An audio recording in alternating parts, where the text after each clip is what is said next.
Our programs offer many languages. Please visit suprememastertv.com/schedule. Nos programmes offrent plusieurs langues. Veuillez visiter suprememastertv.com/schedule. Nuestros programas ofrecen varios idiomas. Visiten suprememastertv.com/schedule. Nasze programy oferują wiele języków. Prosimy zobaczyć suprememastertv.com/schedule. What are the benefits of Satsang? Why do some people not derive any advantage from the company of saints? What are the obstacles that come in the way of acquiring true knowledge?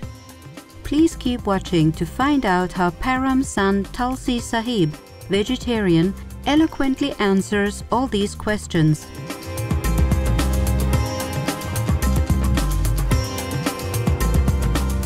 If you hear "Kya haal hai?" it means "How are you?" in Hindi, one of the main languages spoken in India. I am Amit.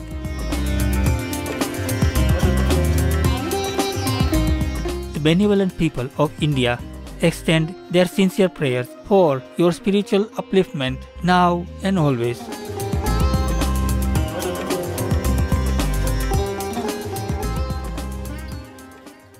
Born in India in the 18th century, Param Sant Tulsi Sahib showed very early interest in spiritual life.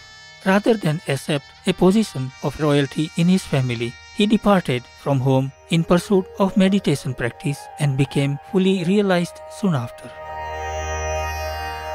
In poetry and other writings, Param Sant Tulsi Sahib described the brilliance and penetrating wisdom of the inner life. At the same time, he emphasized that a living master is necessary to access this direct connection with the kingdom of God. In an expression of gratitude to his own master, Tulsi Sahib said, "O Tulsi, the kind and merciful master has blessed me and made my life blossom. He has given me a new life." In writing about spiritual upliftment, Param Sant Tulsi Sahib recounted his own experience of the inner heavenly light and sound. Moreover, he said that all saints' teachings shared the same path to the divine within, along with instructions on how to attain it. Param Sant Tulsi Sahib thus declared that the teachings he conveyed were in unity with those of Kabir Sahib Ji, Guru Nanak Dev Ji, Datu Dayal Ji and other saints. We will now share with you selections of mystic verses of Tulsi Sahib, vegetarian, saint of Hathras. Satsang, sacred gathering with a realized master. This is an excerpt from Ratan Sagar in the form of a dialogue. Hriday, a disciple raises certain questions concerning Satsang, namely, what are the benefits of Satsang? Why do some people not derive any advantage from the company of saints? What are the obstacles that come in the way of acquiring true knowledge? Tulsi Sahib elaborately answers all these questions using various similes and metaphors. Hriday, O Master, people attended many satsang, but some say they gained no benefit. Countless days did they spend in the company of saints. Never did they see the Lord with their own eyes. Much praise have you showered on satsang, but it brought no advantage to them. This has aroused doubts in my mind. Pray, help me to be rid of them, O Master. What did they lack? Why did they not understand? How did they not recognize the jewel of knowledge? Tulsi Sahib, listen, O brother, I shall try to explain the truth to you. The soul left her home on the day of creation. Birth after birth, she gathered the rust of karmas. As rust eats into iron, as worms eat into wood, as a sharp sword becomes blunt through corrosion, as hail gets lost in water, so has the soul lost its luster. The terrible law of karma is formidable. The mind rides the soul. Servile to the senses, the mind roams recklessly. Mind and soul have been firmly knotted together. The unclean mind has lost discernment and understanding. Tell me, how can it ever know what satsang is? He who is illiterate and ignorant and tries to read a book? What effect can its meaning have when he knows not the alphabet? It is thus that they remain in the company of saints. They keep their minds engrossed in food and greed. So long as their minds relish such pleasures, they continue to remain in the association of saints. Never do they understand the saints' way and technique. How then can they ever hope to perceive the truth? Who eat to their heart's fill, who sleep for long hours, who indulge in idle gossip, who control not the wayward mind. Their minds, from countless births, are like tangled yarns. Who can ever disentangle such twisted yarn? Such a one should work hard or surrender to the master. Either he should do spiritual practice or seek his master's shelter. If he does neither, he wanders without a purpose.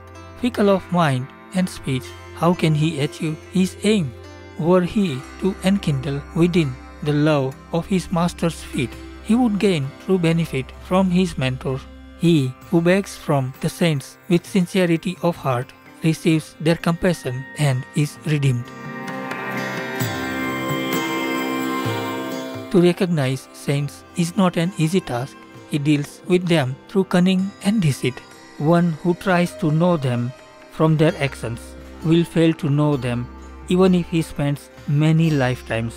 Their ways and methods are inscrutable and deep. How can a naive observer know their greatness? The Vedas describe them, not this, not this.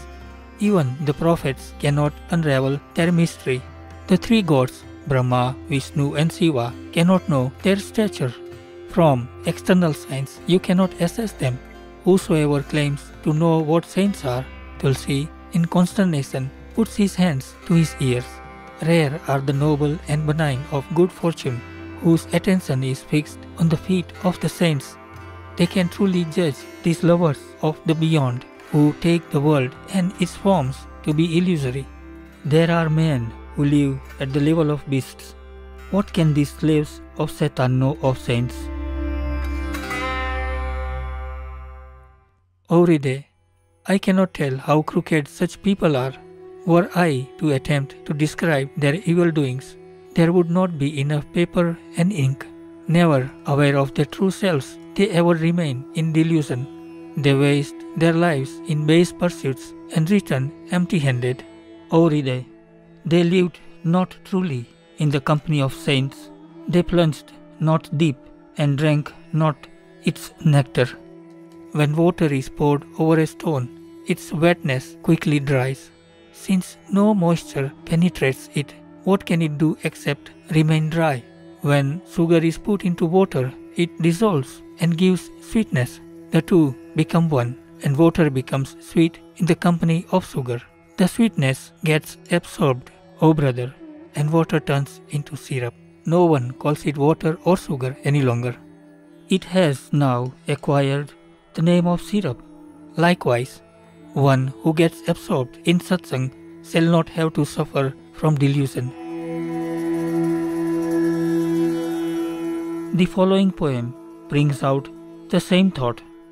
Worldly people, scholars, pandits and ritualists all extol the value of satsang and call their respective gatherings satsang. But satsang is association with the true, with enlightened and realized souls. It is the company of a perfect master. Tulsi Sahib says that even in the company of saints, worldly people fail to gain true benefit, for their attention is fully turned towards the world, its objects and pleasures.